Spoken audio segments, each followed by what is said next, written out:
फक्त 15 मिनिटांमध्ये ही मटर पनीरची रेसिपी तयार होते। ती कशी तयार होते त्यासाठी आपल्याला काय करायचं आहे ते आपण व्हिडिओमध्ये पाहूया। नमस्कार, शिल्पाज किचनमध्ये आपलं पुन्हा एकदा स्वागत। आज आपण ही ढाबा स्टाईल मटर पनीरची रेसिपी पाहणार आहोत। ही एकदम सोपी आणि पटकन होणारी अशी रेसिपी आहे। चला तर मग रेसिपीला सुरुवात करू। मी एक बाउल घेतलेला आहे आणि यामध्ये मी पनीर ॲड केलेलं आहे। हे होममेड पनीर आहे। हे कसं बनवायचं याची लिंक डिस्क्रिप्शन बॉक्समध्ये देते, तुम्ही नक्की चेक करा।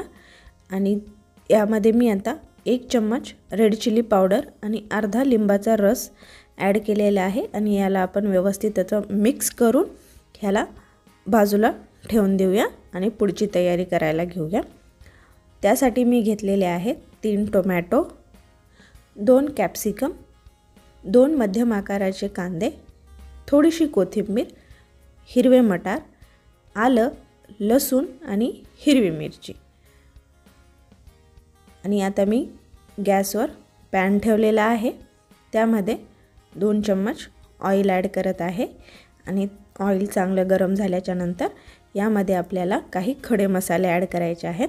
खडे मसाल्यामध्ये मी घेतलेला आहे 4 हिरवी विलायची, अर्धा इंच दालचिनीचा तुकडा, 1 चम्मच जिरे, 4 काळी मिरी आणि 3 लवंग।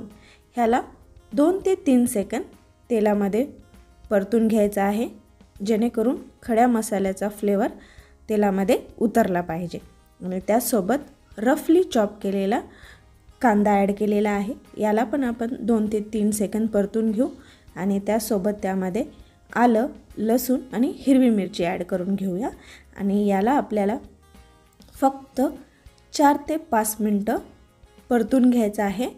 कांद्याचा आपल्याला कलर बदलू द्यायचा नाही आहे।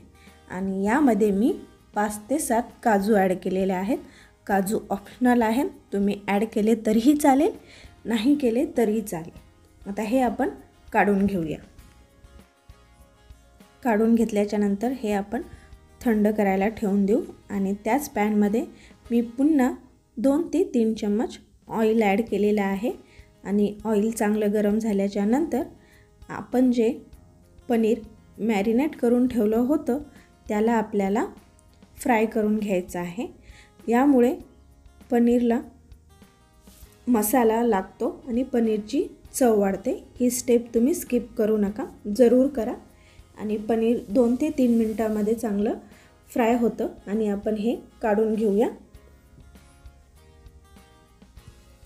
त्याच पॅनमध्ये मी आता शिमला मिरची पण फ्राय करून घेत आहे। शिमला मिरची पण ऑप्शनल आहे, जर तुम्हाला आवडत असेल तर तुम्ही टाका, जर तुम्हाला नाही आवडत असेल तर ती स्किप केली तरीही चालेल, चवीमध्ये काही फरक पडत नाही। मी त्याच पॅनमध्ये पुन्हा थोडंसं तेल वाढून घेतलेलं आहे आणि त्यामध्ये 1 चम्मच रेड चिली पावडर ॲड केलेला आहे आणि त्याचसोबत आपण जे कांदा आणि काजू वगैरे जे आपण फ्राय करून घेतले होते त्याची पेस्ट केलेली आहे, पाणी न टाकता।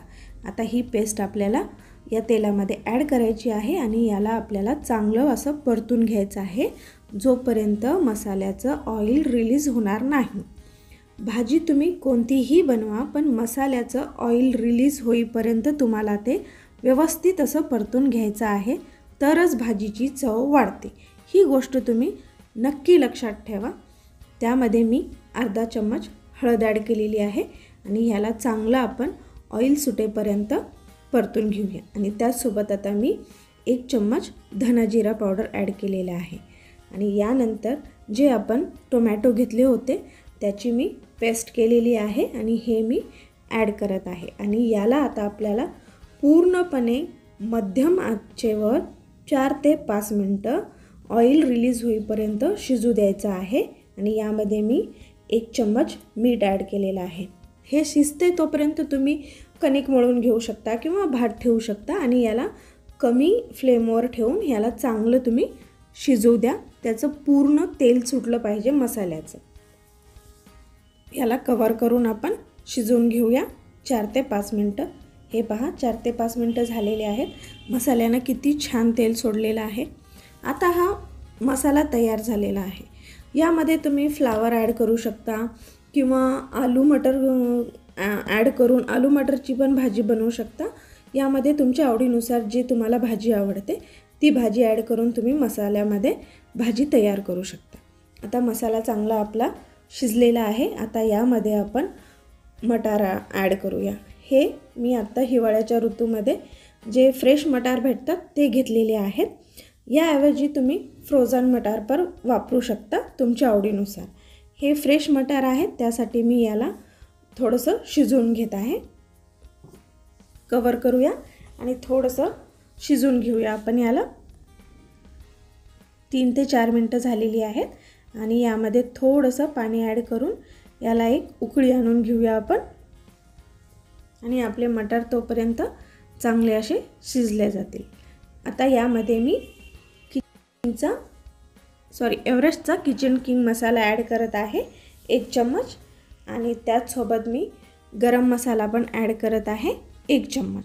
तुम्ही तुमच्या आवडीनुसार मसाला यामध्ये ॲड करू शकता.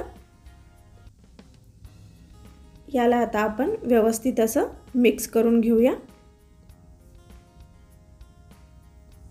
व्यवस्थित मिक्स झाल्याच्या नंतर यामध्ये आता आपण जे पनीर आणि शिमला मिरची फ्राय करून ठेवली होती ती ॲड करून घेऊया.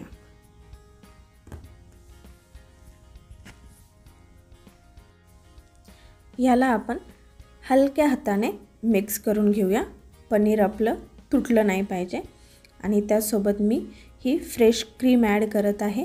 ही आपल्या दुधावरची फ्रेश क्रीम आहे. तुम्ही याऐवजी अमूलची फ्रेश क्रीम वापरली तरीही चालेल.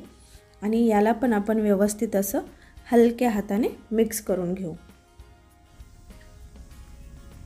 हलक्या हाताने मिक्स करून घ्यायचं आहे याला. ही पहा भाजी आपली तयार आहे. आणि आता ही आपण 1 ते 2 मिनटं याला आपण एक उकळी काढून घेऊ. ही पहा भाजी मी सर्व करून दाखवते. किती मस्त तयार झालेली आहे भाजी. तुम्ही पण नक्की ट्राय करा आणि मला कमेंटमध्ये जरूर सांगा की ती कशी झाली. मला तुमचे कमेंट वाचायला खूप आवडतं. तर नक्की मला कमेंट बॉक्समध्ये सांगा की ती कशी झाली. चला तर मग पुन्हा भेटू एका नवीन रेसिपीसोबत. तोपर्यंत खात रहा, मस्त रहा, शिल्पाज किचन पाहत रहा.